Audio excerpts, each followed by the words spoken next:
Assalamualaikum warahmatullahi wabarakatuh. Halo semua, perkenalkan saya Sinta Rahmawati, NIM C1419073. Di sini saya akan melaporkan materi dari praktikum fisiologi reproduksi organisme akuatik pada minggu kedua hingga ke-11. Pertama, kita akan membahas terkait ciri seksual primer dan sekunder pada ikan nila. Untuk ikan nila jantan mempunyai organ yang bernama testis, yaitu terdapat dua buah lubang, yaitu lubang anus dan lubang sperma yang merangkap lubang urin, dan jika perut di-steeping mengeluarkan cairan putih kental yang disebut sperma. Selanjutnya untuk ikan nila betina itu mempunyai organ yang bernama ovari dan terdapat tiga buah lubang pada urogenital, yaitu dubur, lubang pengeluaran telur, dan lubang urin, dan jika perut di-steeping tidak mengeluarkan cairan. Untuk ciri seksual sekunder, yaitu pada ikan nila jantan, ujung sirip berwarna kemerah-merahan, terang dan jelas. Warna perut lebih gelap atau kehitam-hitaman, warna dagu kehitam-hitaman dan kemerah-merahan. Sedangkan pada ikan nila betina, ujung sirip berwarna kemerah-merahan, pucat tidak jelas, warna perut lebih putih, dan warna dagu juga putih. Itu menurut Nasir 2014. Selanjutnya kita masuk ke organ reproduksi. Pada ikan nila, organ reproduksi menghasilkan sel kelamin itu disebut gonad. Itu tidak hanya pada ikan nila, yaitu pada semua ikan. Dan gonad pada ikan betina meliputi ovarium dan pembuluh oviduk. Serta pada ikan jantan meliputi testis dan pembuluhnya spermiduk. Dan pengamatan tingkat kematangan gonad pada ikan dilakukan pada gonad yang telah dikeluarkan dari tubuh ikan. Ikan nila ini dapat memijah hingga 6-7 kali per tahun. Dan pemasangan induk jantan dengan betina dapat dilakukan dengan perbandingan 1:3. Dengan satu induk betina dapat menghasilkan telur sebanyak 1.000-1.500 butir. Itu menurut Yuniar 2017. Selanjutnya kita masuk ke perkembangan gonad. Selanjutnya struktur anatomi gonad, yaitu menurut Effendi 1979, pada betina tingkat kematangan gonad 1, ovari seperti benang, panjang sampai ke depan rongga tubuh, warna jernih, permukaan licin. Untuk TKG 2, ukuran ovari lebih besar, warna lebih gelap, kekuning-kuningan, telur belum terlihat jelas dengan mata.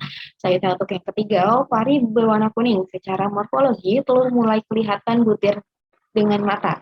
Dan untuk keempat, itu ovari makin besar, telur berwarna kuning, mudah dipisahkan, dan butir minyak tidak tampak, mengisi 1/2 sampai 2/3 rongga perut, usus terdesak. Dan yang terakhir untuk TKG 5, ovari berkerut, dinding tebal, butir telur sisa terdapat di dekat pelepasan, dan banyak telur seperti pada tingkat 2. Untuk ikan nila jantan, testis seperti benang, lebih pendek terbatas, dan terlihat ujungnya di rongga tubuh warna jernih juga. Itu untuk TKG 1. Dan untuk TKG 2, ukuran testis lebih besar, pewarnaan putih seperti susu, dan bentuk lebih jelas daripada tingkat 1. Selanjutnya untuk TKG 3, permukaan testis tampak bergerigi, warna makin putih, testis makin besar, dalam keadaan diawetkan mudah putus. Untuk TKG 4, seperti pada tingkat 3, tampak lebih jelas, testis semakin pejal. Dan untuk TKG 5, yang terakhir yaitu testis bagian belakang kempis, dan di bagian dekat pelepasan masih berisi. Selanjutnya kita masuk ke diameter telur dan fekunditas. Pada ikan nila, diameter telur mencapai lebih dari sama dengan 2,5 mm, yaitu menurut SNI 2009. Dan untuk fekunditas induk ikan nila dengan bobot 500 gram per pemijahan adalah lebih dari sama dengan 1.000 butir telur atau 200 butir per 100 gram. Itu menurut SNI 2009 juga. Dan untuk telur yang besar ini menandakan bahwa terdapat cadangan makanan yang lebih besar untuk perkembangan embrio dan larva saat menetas, sehingga kondisi ini sangat baik bagi kelangsungan hidup larva. Itu menurut Rizkiawan 2012. Dan fekunditas dapat beragam di antara jenis sebagai hasil adaptasi terhadap lingkungan habitat, umur ikan, ukuran telur, makanan, dan musim, yaitu menurut Wahyuni et al. 2015. Selanjutnya kita masuk ke HSI dan GSI. HSI atau Hepatosomatic Index yaitu memiliki rumus BH per BT kali 100, dengan HSI adalah Hepatosomatic Index yaitu satuannya persen, BG itu bobot hati yang satuannya gram, BT itu bobot tubuh yang satuannya gram juga. Dan untuk Gonadal-Somatic Index atau GSI itu rumusnya bobot gona bobot tubuh kali 100, dengan GSI pada ikan nila itu 0,09% dan HSI 0,45%. Menurut Suhaili 2017. Dan jika nilai HSI di bawah 20%, maka ikan memiliki kemampuan untuk melakukan pemijahan sepanjang tahun. Kita masuk ke teknik penyuntikan hormon dan hipofisasi. Untuk pemberian hormon dapat dilakukan dengan 3 cara, yaitu yang pertama ada penyuntikan, perendaman, dan oral. Untuk cara penyuntikan itu ada 4, ada intravena, itu pada pembuluh vena, intramuskular, intrakranial, intraperitoneal. Selanjutnya ada hipofisasi, itu merupakan teknik penyuntikan hormon dengan mengandalkan hormon yang terkandung dalam hipofisa. Tujuan dari hipofisasi adalah merangsang pemijahan. Dan cara pengambilan hipofisa itu dapat dilakukan dengan pemotongan kepala, selanjutnya ada pembelahan kepala, pembukaan tengkorak, dan pengambilan hipofisa. Dan ada juga jenis donor. Donor itu dapat dilakukan dengan 3 cara, yaitu ada donor homoplastik. Itu donor dengan sesama ikan resipien, dan untuk donor heteroplastik itu ikan yang berbeda dengan ikan resipien, dan donor universal yaitu donor ikan yang bebas. Selanjutnya untuk seks reversal dan acetokarmin.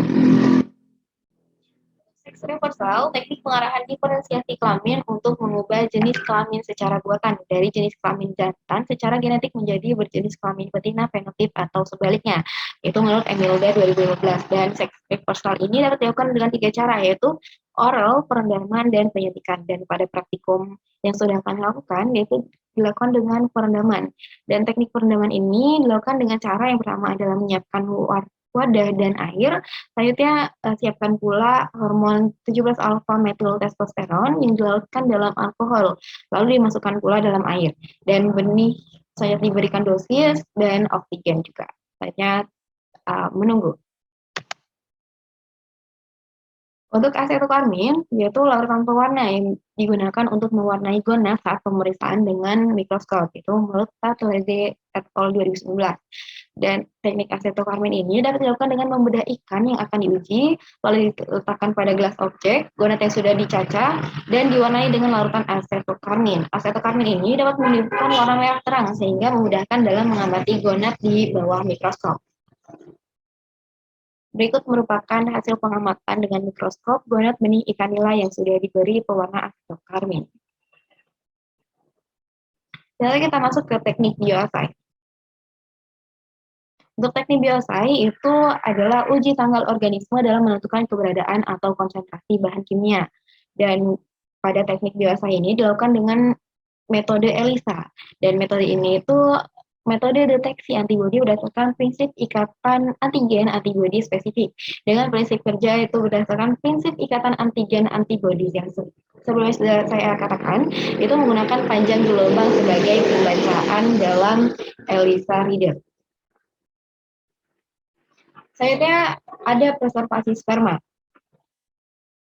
Tujuan dari preservasi sperma adalah intensifikasi produksi benih, menghindari gamet mengalami over-ripening atau lewat matang, memudahkan pengangkutan dari satu tempat ke tempat lain, memproduksi benih sepanjang tahun, memudahkan pemijahan dari induk yang diinginkan dengan pematangan gonad induk jantan dan betina pada saat yang berbeda.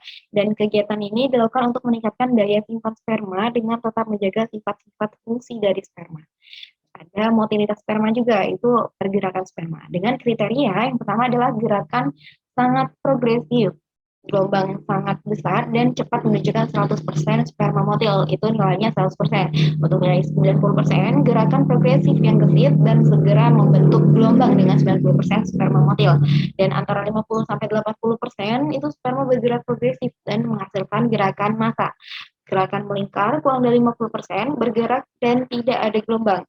Dan untuk 60% itu ada gerakan spermatozoa berputar di tempat. Dan yang terakhir gerakan spermatozoa motil atau tidak bergerak. Berikut merupakan daftar pustaka yang saya gunakan. Sekian dari saya, kurang lebihnya mohon dimaafkan. Wassalamualaikum warahmatullahi wabarakatuh.